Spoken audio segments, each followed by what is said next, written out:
of black holes I think is interesting. You may be beyond. You may be No. beyond. This is a very simple point of view. In any system of matter, there's a part of the total energy is gravitational potential energy. Yeah. All right. As the matter gets closer and closer together, the portion of the total energy that's in the gravitational field increases. Yes, it does. Even no matter what the mass is, if they were point masses, you could never get them all the way together because there's not enough energy. Yeah, you're right. There's not enough rest, so there's an absolute limit on how close you can get the matter together. You're right. And so I think of a black hole as the state of matter in which all of the rest mass of the system is tied up in the gravitational field. And what I think, here's one of the aspects of my cosmic recycling theory that I really, there's some aspects that I think are right, and later on I'll tell you about what I know is wrong. Yeah, okay. But,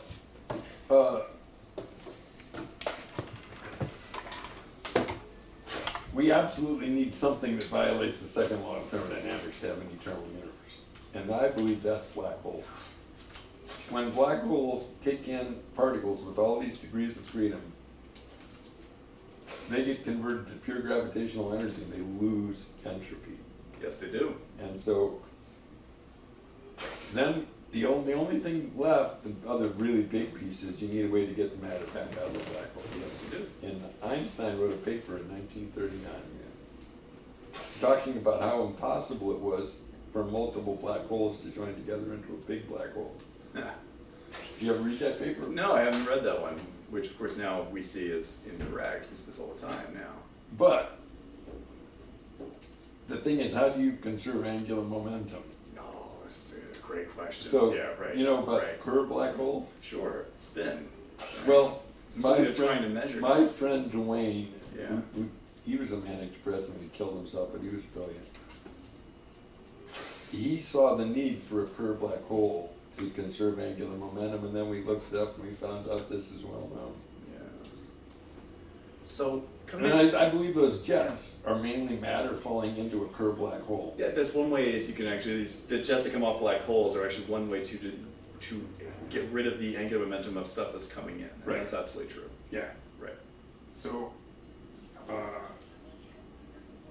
You would come back to the entropy question. This is what bothered Stephen Hawking for most of his career. One of his big claims to fame. I'm not going to claim to be an expert on this, but I can try to describe it. He actually worked out something, and you're right about many things here. One is, you cannot take two particles and put them infinitely close together in classical or general relativity. Neither one allows without infinities, right? Yes, that's right. Right, so something has to give. And it's either going to be gravity or it's going to be quantum mechanics. And nobody's figured out how to marry those two together. Stephen Hawking did a lot of seminal work on this.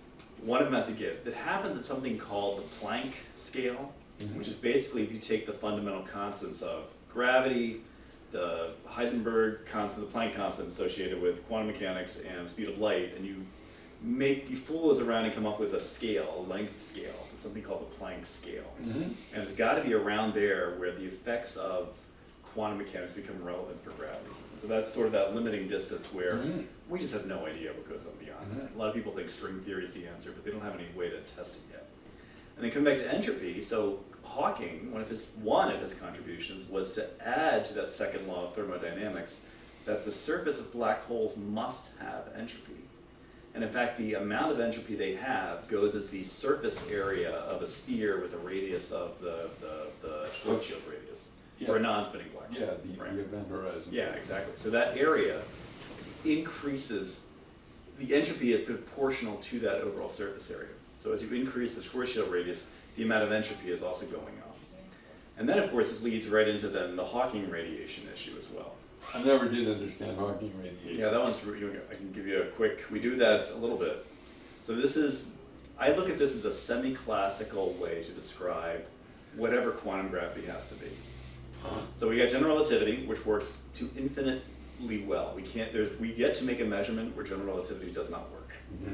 Quantum mechanics, same problem. We make excellent predictions. We can make all these measurements, and the theory always works. But we know they can't work in this, when you get down to this Planck scale. So the idea is the following, if you believe quantum mechanics, then we have Heisenberg's uncertainty principle, says pairs of particles can pop in and out of existence all the time, right? Right. And even a photon, two photons can be one can be the particle, one can be the antiparticle. And they can come into existence and annihilate, and as long as they do that in a short enough period of time, then you don't violate the uncertainty principle. So Hawking says, what if this happens, and we know this happens, right? Because there's something called the Casimir effect, which you may know about. I've heard of it, but Yeah, okay. So if you take two metal plates and you put them really close together, then what happens is you restrict the particles that can form between the two plates, because they have to adhere to the boundary conditions that their wavelengths can't be longer than the length between the plates. So when I do that, I limit the amount of what we call these virtual particles. There are fewer of them between the plates, but there are more of them out here outside the plates. And so it actually causes a pressure trying to push the plates together, and that's been measured. Wow. And I had a student once who worked for Johnson Space Flight Center, where she said NASA's actually paying people to try to figure out if you could shape the plates in a certain way, could you actually get a positive vector out of that from this effect? Because if you do, then that's a propulsion system that would extract energy from the vacuum. That's cool. Right. So that's just one application. That's And a real effect. so in Hawking's theory, you get these Yeah. virtual particles Yep. forming along the event horizon, Yes. and one gets captured, the other doesn't. That's exactly right. And so the one that gets captured falls into the black hole. The other one now no longer sees this antiparticle and streams away, and the black hole appears to radiate that new particle.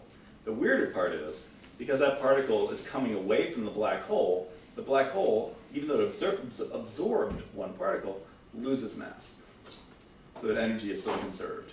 And so this is the whole idea behind black holes evaporating, for example. Now, But I think evaporation is probably one process, but the other process is black hole collisions. And I do believe that black hole collisions can explain spiral arm galaxies. You know about the fact that spiral arm galaxies have more matter at the outer perimeter. Yeah, that's right. I think that small black holes that are too small to form spontaneously are common throughout the universe. Well, that is a theory for dark matter. That is one theory of dark And matter. I think we've got at least 3 of them right here in our solar system. One in the core of the sun, one at the core of Jupiter, one at the core of Saturn. What makes you say that? Well, the neutrino flux problem up from the sun was the Yeah. first thing that got me going on that. And that was not original. I can't remember where I picked that idea up. Yeah, okay, but that's a real problem, and there is a solution to that problem. That Yeah, that is involving neutrinos changing to a different form, which That's exactly somehow right. sounds like bullshit to me.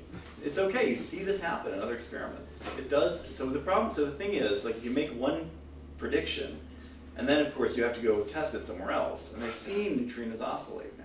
They change flavor. But are they changing? It doesn't really explain the entire problem. Originally, they thought only 10% of the energy of the sun could be explained in terms of fusion. And so maybe now they can explain 60%, but that doesn't rule out a small black hole in the middle either. No, and you're right. I don't think we'd have to think really hard about what the signature of a small black hole would be. But I don't think we could find a signature, because what I think is you get a balancing of radiation pressure with gravity. A black hole, the mass of the Earth would be about a pea, the size of a pea in event horizon. Mass of the Earth. For the So- sun, it's a couple kilometers, as I recall. Maybe a kilometer, right? If Well, the mass of the sun would be a kilometer or so. See, you've looked at the Schwarzschild equation, right? The most amazing thing to me is that the event horizon diameter scales linearly with the mass. Yes. That means that the average density of the event horizon is going down. Yes. And somebody you I can. know from Harvard Smithsonian, Yeah. I don't know if you ever published this, but in grad school he thought that if you apply that to the known mass of the universe, Yeah, it actually works. yeah, you get that. Yeah, you do. People have speculated that maybe we're inside one giant Yeah, black hole. right. Absolutely. Even us. Yeah. The whole universe is. Oh, every I time you see. create a black hole, you spawn a new universe. This has been postulated. As, Yeah, it's a kind of weird. creepy all of a sudden. Sounds good to me, yeah. Right. So, I do think that cosmology is tainted by theology. Yeah. I do. You mean that people want the cosmology to work within the theology? Exactly. That guy Georges Lemaitre definitely was a victim of that. he was a victim of that. And I remember, I think Einstein quoted something like, he told Lemaitre, your mathematics is excellent, your physics is abominable. And Lemaitre is the one who predicted the origin of the universe.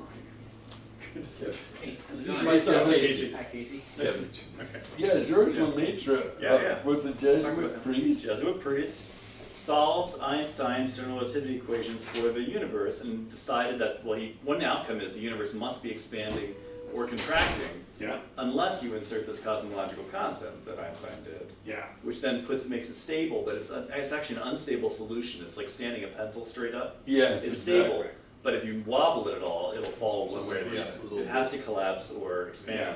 And that's the problem I give my undergraduates to work through when they see the equation, because I like that one. So Einstein blew that, and he admitted that. That was Yeah, a he huge did. mistake. He did. It's a mind-boggling. You know, aesthetics was the word that I was looking for. Is that ultimately cosmology is motivated by aesthetics? You know, God. You know, Confirmation bias. Yeah, I agree. Einstein said God doesn't play dice with the universe, Right, that's right. but maybe he does. You know. Yes, this is why people think this multiverse theory might be correct. Yeah, I'm very fond of the multiverse theory because, in principle, it makes room for magicians. Why is that? Well, suppose that everything that can happen does happen. That's the essence of the multiverse theory. That's another. If it's allowed by quantum mechanics, then there's a version of the future where that happens. This is part Now, of it. It's another if you believe interpretation there's of only quantum. one future, and you think you can change the future of the whole world, then you're an egomaniac. However, if there are trillions and trillions of futures, it looks a little bit different, because now instead of changing the one and only universe, you as the magician are choosing which branch of reality you're going to walk in. And these multiverse, it wouldn't be universe. Wait, would it just be multiverse? I mean, A universe suggests one. multiverse, well, the universe would be the sum of all the Yeah, but multiverses. anyway, if there's multiple ones, are they layered over top of one another, or are they go so far and then you move into Well, the next my one? interpretation, you know about the some of the fundamental particle theories that predict the vacuum energy as being like 10 to the 35 joules per. Oh, sure, yeah, right. What if that's real? And basically, all that matter gets parsed between all of the realistic multiverses. I don't know enough to say one way or the other about it, except that matter has to stay confined within the three spatial dimensions we see. But maybe just because that's the only way we But can maybe see it. the three spatial dimensions are different for each multiverse. Well, that's very possible. In fact, probably likely. And so if that was the case, you would expect minute fluctuations in the Planck constant, according to how many multiverses there were locally. You may know more about it than I do. Minute fluctuations of time. That's the problem, like the light decay that's implied by my Big Bang So theory. this would be sort of, you're seeing corrections or aspects of, at the string scale, in showing up at the Planck scale, is what you're really talking about. So they're beyond what we could actually detect, Mhm. but they would be impacting our universe from basically the exchange of information between this universes at that level. Yeah, I wanted to pick up on, I said that there are probably 3 small black holes in our solar system. I wanted to explain that. Our viewers may not realize that the heat flux coming from Jupiter and Saturn are about twice as high as they ought to be if all the heat came from the sun. Yeah, that's right. So, where did it come from? Well, okay. It can't be from nuclear fusion. No. The pressure inside Jupiter isn't high enough. Right. But it can be leftover heat from their collapse. I don't believe that. It's been too long. It's been 4 billion years. Yeah, Right. come on. I don't believe it. But, Why don't you believe it? I thought we were well, saying. look, I should go and actually do the calculations. And if it's true, I could accept that. But my favorite theory is, since we live in a universe in which there are lots and lots of small black holes, you would expect that occasionally one would get stuck inside of a planet or a sun. Yes. And if you have 2 inside of a sun, they're definitely going to find each other, and you're only going to have 1. You never have more than 1 inside of any planet. They'll collide. They will have to do that. However, Jupiter and Saturn, they wouldn't have the size of, a pea-sized black hole inside of Jupiter would be producing enormous floods of gamma radiation. As material heats up on its way in? Yeah, exactly. It goes to, close to the speed of light. Yeah. Now, and, I saw that estimate somewhere in a Scientific American article. I can't cite, but no, that's true. And it would be, the analogy is in the fusion process in the sun, you convert a small fraction of the rest mass to energy. it's about 1%. Right, that's exactly correct. And so 40% yes. implies that the sun could be a lot older than we think it is, because our age estimates are based on the heat output, right? You're right about that. That's exactly right. Well, the age estimates are based on the heat output, but it's also measured from radioactive elements in the solar system. So this is one of the scientific But I justifications. thought the radioactive elements were the byproducts of previous supernovas. Yeah, that's right. That's right. The age of our solar system is, I understand. In other words, if you had something like a uranium crystal, it would have converted. It would do downgraded to whatever. I mean, that's how the oldest rocks on Earth are dated. Right, and they'd also, one of the scientific justifications to bring moon rocks back was to age date those as well. And it's done since with asteroids as well. And the answer is always around 4.5 billion years. That's actually where they get the most precise measurement. It's not just from the sun. Well, that could, it's just, right. We don't really know that the cloud that was orbiting the sun was formed at the same time the sun was formed. Now you're right about that. We do know that the cloud around but if we let's say that there was a nearby supernova that would, and some of that got trapped in our gravitational field. Of course, it's hard to see exactly how it gets trapped. Sure. Well, but it does. It would get trapped in. You're right. It would get trapped in the gas nebula that then collapses to form the solar system. Right. That's the working theory. Yeah, and we see that going on. I don't have any strong objection to any of that, but if the sun's power is coming from 50% or more from a black hole, that might mean the sun will burn a lot longer. You're right. It has a lot more energy reserves available for it. Yeah, that is correct. I have a real elementary question. I always thought that if you got too close to a black hole, you get sucked into it. That's a great question. So why is the if sun you took the sun, sucked in? and well, it is slowly, you're saying. So you're building up, and the matter very slowly is falling in, and the heat from that is empowering the sun. So you're saying if Jupiter and Saturn had these, it would be the same. Black holes are in some sense just mass. It's called radiation pressure. Radiation exerts a momentum force. We normally think of it as quite small. Yeah. Well, it is, but it's also it's rather unstable because the pressure is increasing as the temperature to the fourth power. So a small change in temperature causes a huge spike in pressure, and you do see this in some aspects of stellar evolution. Even in the core of the sun, assuming there's no black hole, it's actually not radiation pressure that's dominating. It's really just the ideal gas law. In which case the pressure increases as the temperature. Well, now, they go up and that's down. not quite true, because as you know, the ideal gas law applies to atoms, and there aren't atoms. Well, they could be ions. It's okay. Really? Well, it's the same idea, but I'm just saying that the Boltzmann distribution would not be the distribution of energy. Fair enough. It's the approximation that fits, and the radiation pressure, either at the center of the sun, is not the driving force. Mm-hmm. Right, in that case. If it was, the sun would be oscillating a lot more because the pressure would increase. The small change in temperature would cause the pressure to spike, and the outer layers of the sun would blow off until the pressure cooler cooled down, and then the whole thing would kind of oscillate. And we do see cases of this, especially stars at the end of their lives, when this is happening. They are too luminous and they're blowing off material. You want to hear one of my science fiction ideas? Really quick. Okay. One question, 2 o'clock minutes. One question that somebody asked is, can or does space have mass? Also, Cowabunga, thanks for the follow. Can or does space have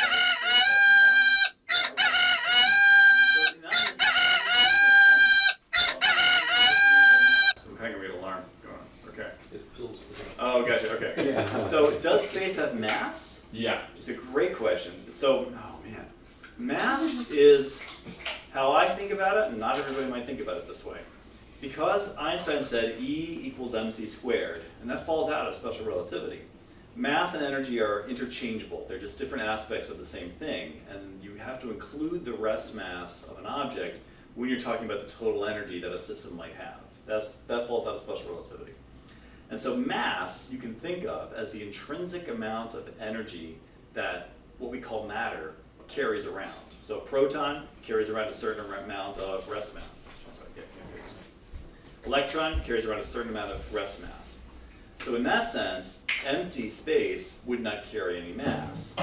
But it does carry energy from these virtual particles that pop in and out of existence. So when they pop in and out of existence, they do have temporarily a small amount of mass.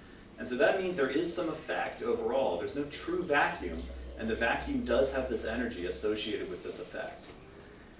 People think that may be related to dark energy. The jury's still out on that one. Sometimes called 0-point energy. Yeah, right. That's good. There are a lot of people in the world that believe that it's somehow possible to harvest 0-point energy.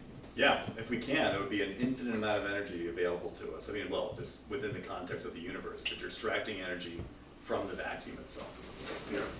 That would be cool. That would be the cool. biggest breakthrough ever. Yes, it Then would. we could maybe have a warp drive. Well, We can get to the end of these. in the the sense outer that a limits of spaceship this is being universe. powered, yeah, a spaceship would be powered by space itself. So how, now, you're gonna say something about science fiction, but before you do, I have a science fiction. Oh well, this is definitely a tangent. But imagine some future where they discover a certain form of matter that we don't know about today, which I call a plasma crystal. Okay. Now the density in the core of the sun is way higher than any known matter. Yeah.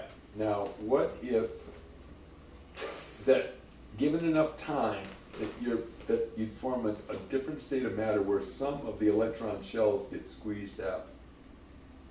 You have a metal where instead of just the outer electron layers being involved in metallic bonding, you have this condensed form of matter. It might have, 1,000,000 tons per square centimeter, cubic centimeter, or Yeah, whatever.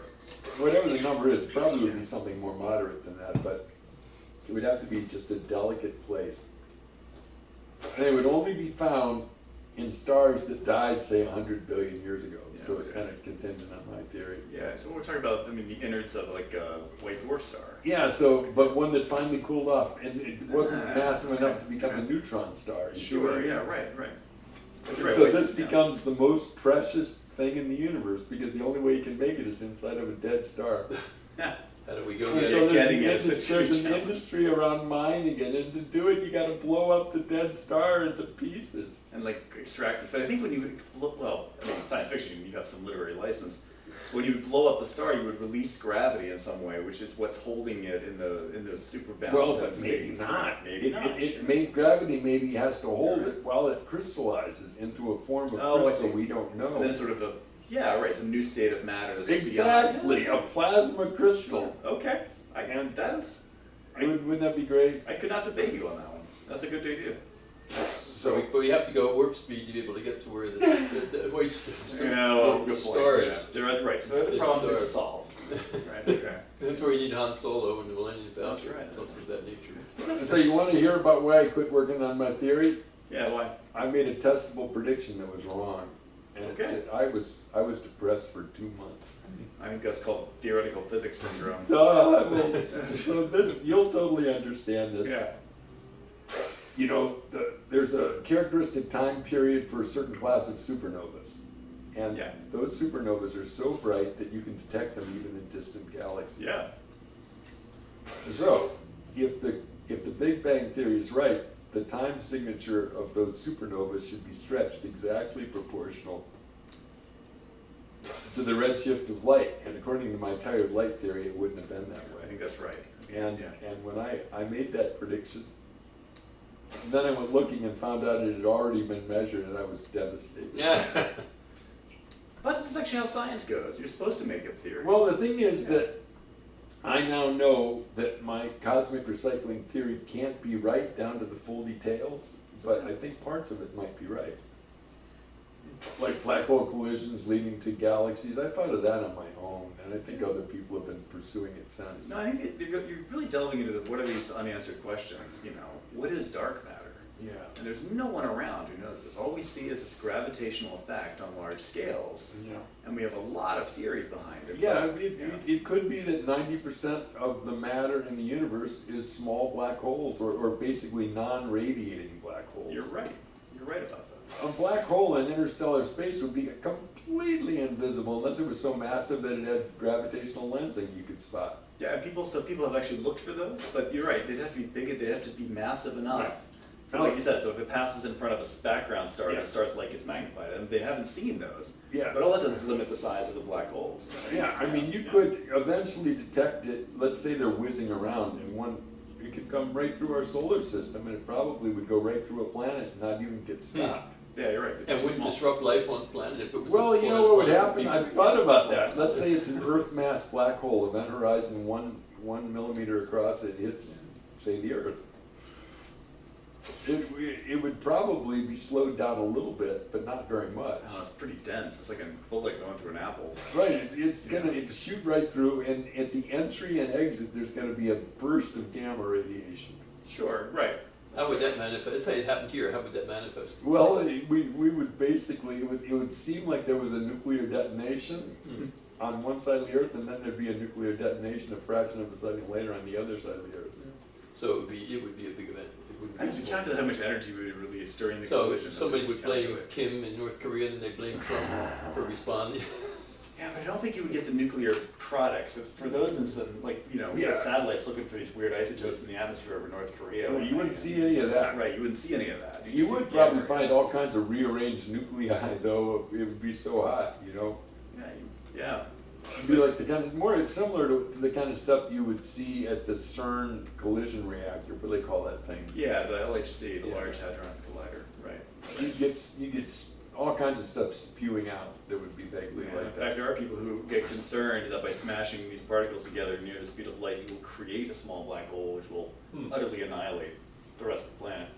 But In that fact, part's this is- stupid. It would just sink Yeah. to the core, and it would very, very slowly grow. Sure, except this is also one of the explanations for why we haven't found intelligent life. The explanation is once they get to this point where they can make little black holes, they annihilate themselves. Oh, that's great. Oh, here's one of my. This goes over into the range of biology. Okay.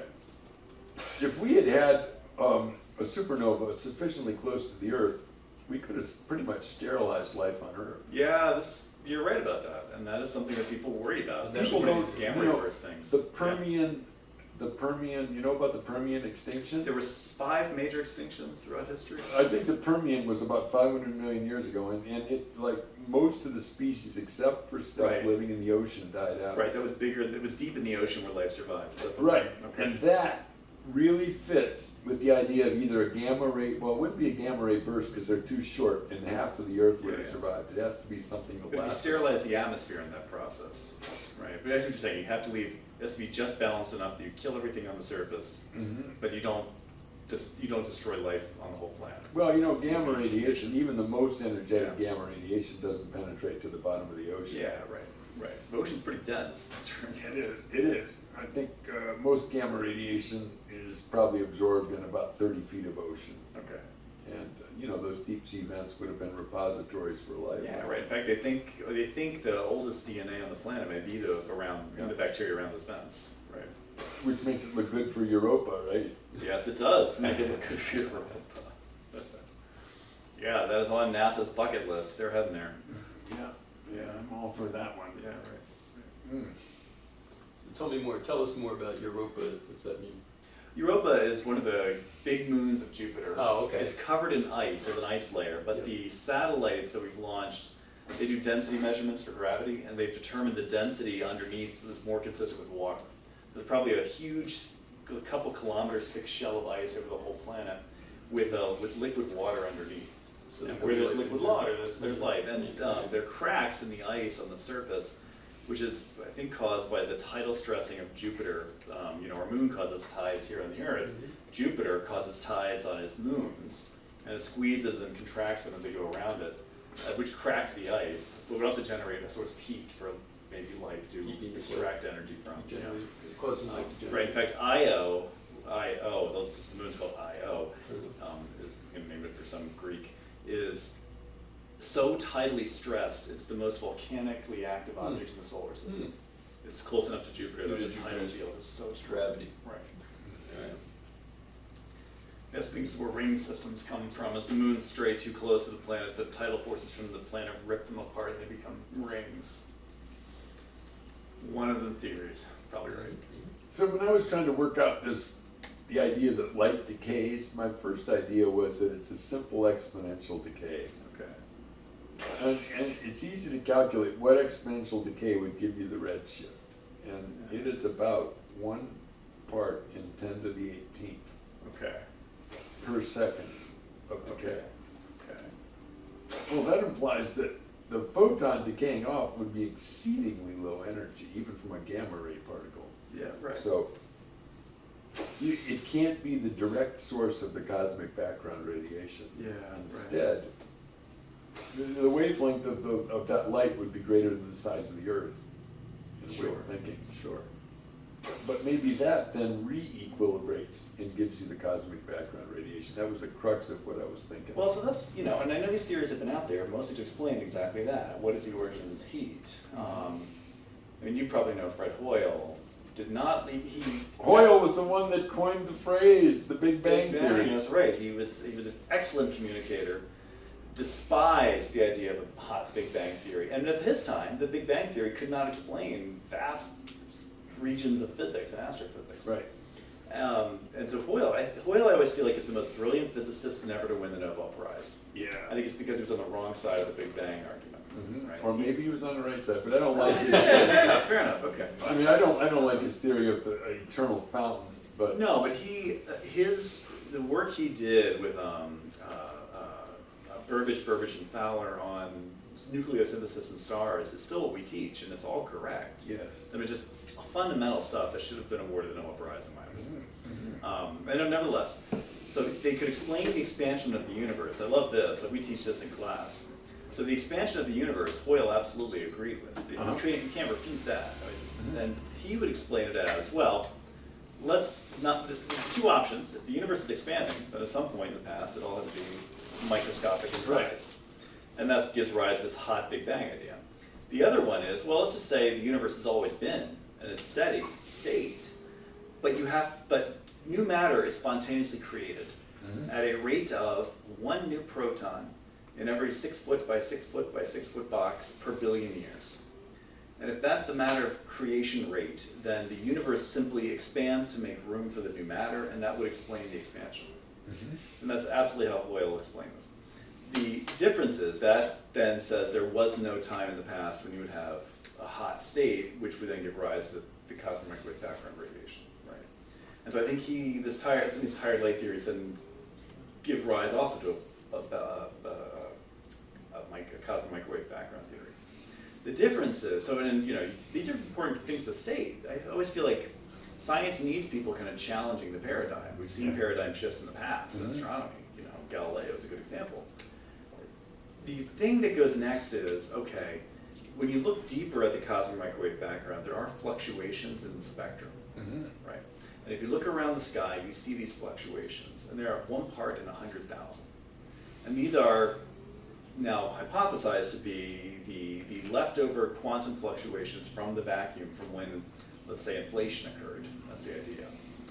Those, if you take the spectrum of those fluctuations, you have a few big fluctuations, smaller fluctuations, drop them into a supercomputer, and allow those fluctuations, if you have a little more matter at the time of the cosmic microwave background, they grow under gravity. And if you have less, they lose mass. And the big ones grow and they grow and they grow.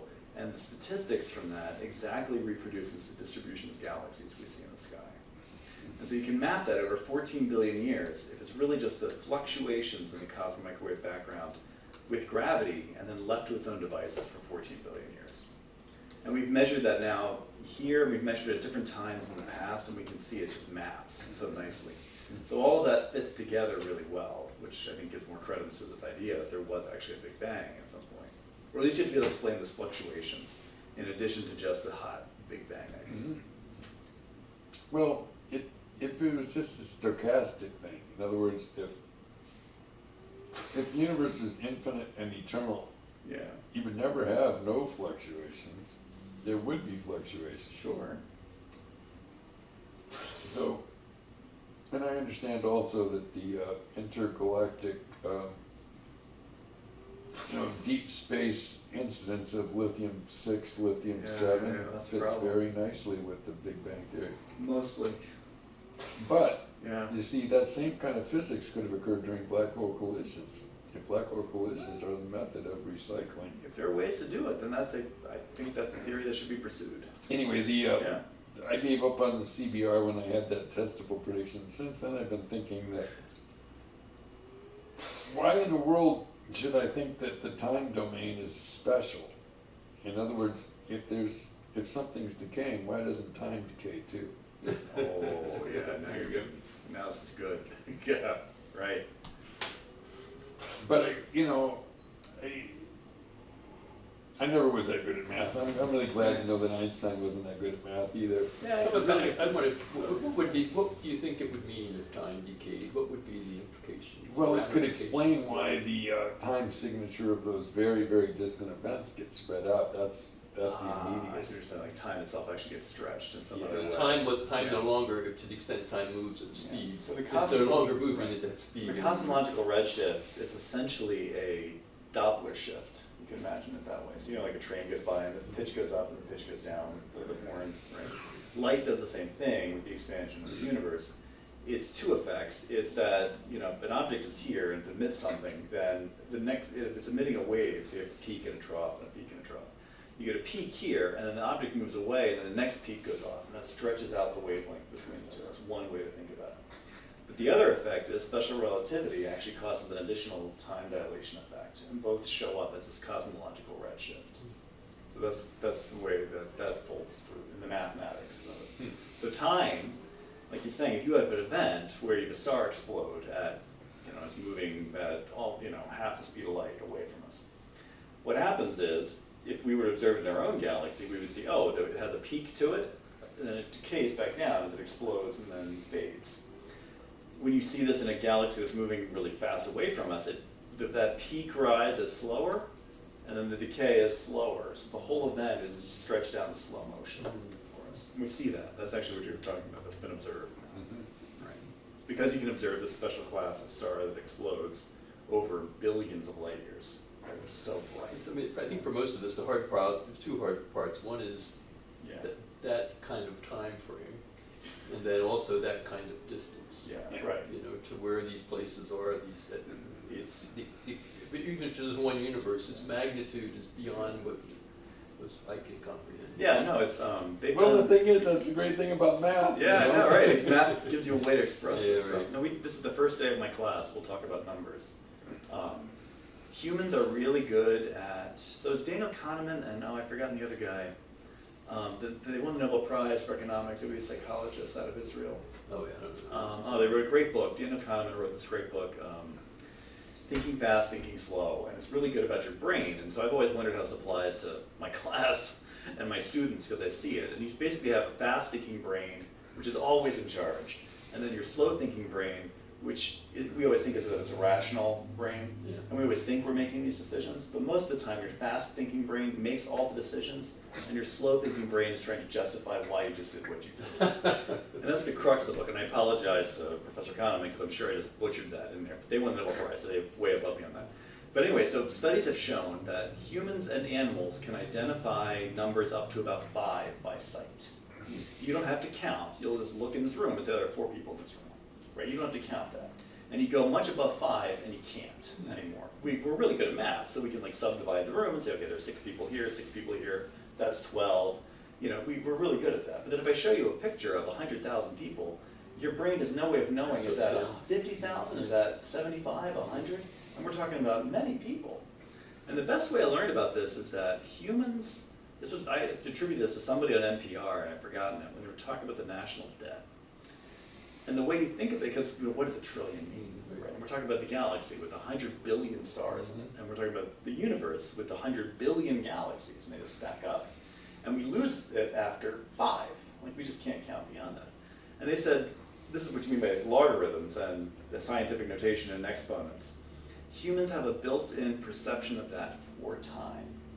We have different units we use to communicate aspects of time. Like you would never say, as a parent, my son is 31 billion seconds old, right? But you would change that unit of time. So if you're talking about short periods of time, we say seconds. If you're talking about longer, you might say an hour. If you're talking about, we've got a day, we've got months, years, right? Those are a logarithmic way to express time. And so then you can say stuff like, I always say this in my class, how many of you are 1 billion seconds old? And they all look at me, and they think about it for a long time, and then somebody will, so eventually they'll pull out their calculator, and they realize that 1 billion seconds, so I'll back up, a year is 31 million seconds. What's 1 year? In fact, to a good approximation is pi, the number pi, times 10 to the 7, so 31 million. So a billion seconds is 31 and a quarter years. And so if you say, if you were to count, if I gave you a stack of money and said you can keep $1 billion if you count it $1 at a time, how long would it take you if you didn't sleep to ignore it? 31 years to do that. So then you ask, well, how long is a trillion seconds? And the answer is 3,100 years. Okay, right? Did I do that math right? No, sorry, 31,000 years, yeah, sorry, that's right. 100 billion is the number of stars in the Milky Way, that's why that number jumped into my head. So it's 31,000 years to count out $1 trillion. And of course, that's the level of the deficit in the US, right? So when I was on this multiverse train of thought, which pagans love the multiverse because it gives you power in the world. But I did this little calculation, assuming that the diameter of the universe, that the radius of the universe is 14 billion light years. I split it up into 1 angstrom cubes, and I estimated, it doesn't matter how big the number is, it's still finite. Yeah, you're right. You're right. And either every one of those has one of so many kinds of particles or nothing in it at all. You can count up the number of protons in the universe. Exactly, and no matter how big the number is, it's still finite. It's still finite. That's correct. Within the visible universe, which is what you described. 14 billion light years in radius. Right. It's a finite number. And so if I did it again, I would probably use the Planck radius instead of an angstrom or whatever, but it's still a finite number. Yeah, sure. Okay. So I wish I had. The thing is, I never could publish that stuff. I couldn't get it in the right kind of journals or anything like that. Yeah. And I think parts of what I was thinking was correct. Parts of what I was thinking. Well, so for a mainstream journal, they'll send it out for peer review, and then you got to get it by the establishment because most of them are trained in the exact same way I'm trained. You know, and if you don't buy into, if you don't drink the Kool-Aid, they don't give you a PhD. So I know that. I know that. Yeah. So you know, that's probably why I'm more attracted to being an inventor than a scientist. That might be true too. Yeah. Because inventions are real things, you know. Yeah. There's a final proof in the pudding kind of thing. That's right, otherwise the sky's the limit. Otherwise, you can. No, you gotta get tenure before you go crazy, and then you can start inventing new theories. And I always feel like it's important to push those boundaries, because there are plenty of examples in astronomy and cosmology where humanity's just been on the wrong path for so long. Nobody believed the Big Bang Theory forever. In 2011, the guy that won the chemistry Nobel discovered quasi-crystalline solids, and he was mocked, and he lost his job. That's just happened. It's what happens all the time. It does happen, right. So no, it's important not to get calcified when we're doing these thoughts. I agree with that. So we need to give you about 10 or 15 minutes. Yeah, I was watching the time. I always feel like, the science is there's always some little bit of new data that's going to start to push people in the right direction. So there's an observation that we can't quite explain. There's quite a bit right now. Dark energy, dark matter. We can't explain any of those things. The excess heat production from Saturn and Jupiter, I'd want to look at it in detail. That's fine. I mean, you should work that out, because maybe the numbers I know are incorrect, and it's important to keep pushing on those things. Right. But that, for example, would be a testable prediction from the theory that there might be black holes in the center of them. And if that's testable, then that's exactly what we should do. And it might not be testable now, but maybe we build better probes that are able to better measure the spectrum or energy coming off those planets. And then we'll Or get like the proof decay of of light, if it's Yeah. one part in 10 to the 18th per second, I think with far apart satellites with very accurate lasers between them, we might be able to test that. Well, that's a test, that's what you should think about, those testing it. Yeah. So mostly I think about other big ideas like taking the fresh water that's melting off Greenland and moving it around the Earth. Yeah, but damn it, I was that's telling a them great about idea. your idea. That sounds like a great idea. I mean, I just can't get myself to be excited about small ideas. I just can't do it. Well, it's okay, and of course, on the other side of the coin, probably for inventors, is you gotta make it cost effective at some level, you know, but that's, You I can think go a that's long great ways with idea. calculations, but ultimately Yeah. billions of dollars have got to be deployed to really prove it. Yeah, right, that's exactly right. That's the problem with all my ideas. Yeah. We filed the patent for that invention on Friday. Yeah. Oh, you did? And For then moving I've been fresh water? working, I've been working on a letter to Michael Burry. Do you know who he is? No, one of these Have you ever billionaires. seen- No, that's No. that's Kristen Bale's character in. Oh, it is, yeah, What's the name the of that movie, yeah, Moneyball, not Moneyball. No, The other one. The Big Short, The Big Short. Yeah, so that guy, Yeah. in the end of the movie, there's a little blurb and it says that now he's investing in water. And I thought, well, this is an out-of-the-box thinker that might find my idea Exactly, interesting. yeah, Get So the them crux between of that drum idea is- solos. yeah. You've gotta move the shipping container below the surface of the earth, of this ocean because of storms. And to do that, you need to have a hell of a lot of ballast, and it turns out the world needs sand and gravel, and Greenland's got tons of sand and gravel. Underneath the glaciers. No, at the mouths of the rivers. Oh, I swept the sediment that swept down. Of course. So So, you get the ballast and the water. yeah, exactly. And, you know, to make any sense, you gotta have a tanker that holds at least 1 billion gallons of water. That's a lot of water. That's 10 times as much as the biggest tanker ever built, and utterly impossible for a surface ship. So that's why you're saying it has to be underwater. It has to be, it's gotta be neutral buoyant, and it's run by electric propellers. I did the calculations for a 1 billion gallon tanker, you only Yeah. need 60 megawatts to move it about. For commercial vehicles, will they use nuclear reactors? You need They something, could. yeah. And how It would could that? be, you just have a cable running down from a surface vessel with a gas turbine, that Oh, would it's work too. a surface ship to run it. Yeah. How would that compare to a pipeline? You know, somebody said, wouldn't it be better? I don't know what the better is the best way. Actually, I Pipeline don't think that the Greenland's energy Europe. efficiency would be better for a pipeline at that scale. In any case, you've gotta overcome the viscous drag, but a tanker like that would be like 40 meters across. So, Yeah, but they can do, not aerodynamics, it must be like hydrodynamics or something.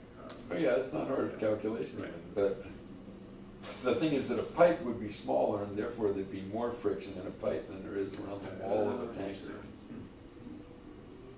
So, you know, my favorite idea is that it takes the form of a kind of a train. It's not a single tanker. If it's a Yeah. single tanker, you've gotta deliver 1 billion gallons, you gotta stop at port. You don't wanna do that. Yeah, good point. Oh, like, So in other words, each one might hold, say, 10,000 tons of fresh water, you each split car. them off as you pass the 1 port. billion gallons is 384 10,000 ton tanker cars. 300, say it again, 384. Man. And they'd be a long train, each one would have its own propellers, so Okay. you weren't transmitting a lot of force through the linkages. Yeah, right, you have to, When you come close to the port, you drop off the back one, yeah, it just falls off. and then, you know, some tow vessel takes it into port. Yeah, right, okay. It's totally doable. It sounds like it, I mean, yeah, if you can make it cost effective, but if the price of fresh water starts going up. It will. Right now, desalinated water costs between 50 cents and $4 per cubic foot. Okay. I don't know why the big difference, probably it's subsidized in some places. Yeah, That's okay. probably what it is, Some but you can countries easily subsidize. calculate the actual energy costs. Yeah. And furthermore, the lowest cost way to desalinate water is using reverse osmosis. You Yeah. don't really get pure water. Yeah, okay. Then we That's do a what reverse I do. osmosis, don't you have, you have wastewater associated You do. with that? We have Yeah. had that in our house, it's like Right. 5 gallons gets dumped down the drain for every Yeah. gallon that's Right. usable. Wouldn't it be that bad? No, it wouldn't be. It's more like 1 for 5, and in the case of, unless you've got seawater. If you've got seawater, Yeah. there's much more waste. No, but in a house it's more like 1 to 5, yeah. Yeah. It's a lot of water that doesn't get used. Yeah. That's true. So it's 2:30, guys. Yeah, we don't have to leave Okay. it exactly this moment, Okay. just in the next 5 minutes or so we should. I see. Gotta go relieve my mom. That's one of the big ones, is one of my big inventions. I have Yeah. these things that I fall asleep thinking about. Yeah. Another one that I've been thinking about since I was an undergrad in physics is kind of the Jules Verne method of launching rockets. Oh yeah? Well, it turns out that a lot of the energy of the Yeah. launch is getting the rocket up to the speed of sound. And I've heard people talk about this. Yeah. Like for small satellites, right? So, the crux of my idea is you make a big mortar by Yeah. using a tunnel boring machine, Okay. boring down into Boring the earth, down, okay. and that's how you make the barrel. Okay, okay. And I'm not looking for a muzzle velocity that's orbital, I just want a muzzle velocity that's supersonic. Got it, and then you fire off a rocket once you get up there or Right. something. Yeah, okay. Rockets are much more efficient once they're moving fast, you Is understand rock that? and stone the right material for will it hold up? There's gonna be a lot of heat when you fire No, something. there's a metal wall. Okay, okay. But the rock and stone, Yeah. it cuts down the cost a great deal by having created the cavity. I get it, because okay. And the pressures involved are not that high. They're I mean, not. it's a big mortar. Yeah. Shooting a Saturn V size rocket out only implies about 10 atmospheres. Okay. 10 atmospheres behind the rocket, and of course you need a vacuum in front, so one of the key problems is how do you create a long... Yeah, right, you gotta seal it off, pump the air You've out. got to have a 5-kilometer evacuated tube, and then at the end, this supersonic thing's got to blow the cap off, or else you got to blow it up with high explosives. Yeah, right, because it's gonna, you need explosives to take off something that can hold that much vacuum behind it, yeah. It's doable, but it's not simple. Right. We're cheap. I And thought the about timing is important, because Imagine if you that, miss that. I, astronaut Joe Yeah. Blow, Yeah, now my job is being shot out of a cannon. in a sealed tunnel, and you gotta hope that the tunnel opening opens just as you get to it. I thought about that a lot. I think that the best way might be that the ceiling dome actually adheres to the front of the rocket. Well, that's something you'd imagine, if you have a tough enough, like, it's got Carbon composite. Carbon probably. composite, okay. But then you gotta be able, it's gotta be able to break away when the Yeah, it's got to rocket be hits able to it. break Yeah. away, but And because of the, instantaneously, like it can't stretch or rip. it's really no problem because remember there's a vacuum and you could have an Yeah. O-ring seal and it's Yes, only it's gonna, sucked it's in. gonna be sealed because of all that force. Right, right. But as soon as the force reverses, it just breaks away. It's not Wouldn't really wanna, here. wouldn't wanna pull, wouldn't the atmosphere push it in? Well, Yeah. no, it's got a huge amount of momentum at that point. It's just like as if it was a rocket that had been launched from. Yeah, alright. The atmosphere is pushing back on a rocket. Yeah, It's doable. sure. It is incredible to think about how much power. So I like to find targets. Michael Burry's my target on the Greenland supertanker, the submarine supertanker. Micro brewery? No, Michael Burry, the guy. Oh, from- Michael Burry, I'm sorry. Microbrewery. And Elon, Yeah, I was like, wait, what? No, Elon Musk is my target on the rocket launcher. Yeah, because he might go has- for that. Well, he's into Yeah. that stuff, yeah. And he's also got this new thing. They call it the Boring Company. You know about that? No, No, he's boring, yeah. mining, is it? No, it's all about these tunnel boring machines. He thinks that we can make them 10 times cheaper, then we can move a lot of the traffic in the cities below the surface. Oh, I did hear something about that, okay. He thinks like you do. He does. Yeah, I would, I'd have a great Yeah. time meeting him. I don't have that superstar syndrome thing. I don't think I would treat him any different than anybody else, really. Yeah. Yeah, the challenge is just getting his time, getting him. Yeah, I know, it's, Well, but I keep trying. I mean, back when I was an entrepreneur, I made a habit of writing a letter to a famous person every week. okay. Al Gore, that guy from Virgin Galactic, Yeah, a sure. lot Oh, of yeah, senators and Branson, congressmen. Yeah. Richard Yeah, Branson. yeah, right. I never scored any of those guys, although I did have a meeting with the head of FERC, Federal Energy Regulatory Commission. Okay. And I met the CEO of Hydro-Quebec. Okay. I was pretty good at getting high-level meetings, but never could pull a deal together. Yeah. That's always the challenge. It is hard. Yeah. Okay, particularly when you're thinking big thoughts in a way that's so out of the box. Well, that Are those people guys don't buy want to into see what the end game is? Like, what's the final product of return on investment, or is that not? Yeah, Yeah, the thing is that how much is being asked what for. venture capitalists told me about my L pipe, which is another one of my big ideas, it's too big and it's too long term for venture capital. It's got to be governments that do it. Okay, venture capitalists need something on like a shorter time frame than the Yeah. government's willing to go for. So, actually, my version of how to make the L pipe and the supergrid move forward is I got to reach Xi Jinping and Vladimir Putin. Guys who You have know, there are decades. these sovereign, I don't know if you ever thought of these sovereign wealth funds, you know. I have. The including Norwegian Arab Sovereign countries. Health Fund was one of my targets, and I was very frustrated because when I was at Alevo, I wanted to pursue that. Yeah. And the owner of the company, the guy that founded the company, was from Norway, and he kept pulling me back. Because those are huge sources of funds. Yeah, You know? And the Norwegian Sovereign Wealth Fund overtly says they want to promote green technology. Yeah, I think that was. Yeah, right, exactly. Or the Middle Eastern countries who are desperate for fresh water. You know, the UAE has a huge sovereign Yeah. wealth fund. Qatar. You know, I'm trying to put together, I gotta have a team, I can't do all this by myself. Yeah, sure. It's a matter of getting a quorum, you know, you gotta have a quorum before you can start pursuing these Right. big ideas. And the L pipe could have been my first big success, but I traded away my patent rights in return for $2 million worth of stock, and then the company went broke, and now the patents are owned by somebody else. Switzerland or Russia or somewhere. Switzerland. Yeah, the guy that controls it is Dmitry Ryabovlev. He's on that list of tycoons that aren't allowed in the U.S. Is he really? Jeez. Alright. So somebody with a lot of money. He's the guy that bought a house from Trump for $48 million that Trump had paid $8 million for just a few years earlier. That's not suspicious. A little bit suspicious. That's a way to launder money. And Yeah, it actually, is a way to launder Trump was money. just about to go bankrupt. It was the 2008 crash. Everybody was losing money on real estate, and he made like a fourfold profit, just enough to keep him out of Thanks to bankruptcy. some people from other countries.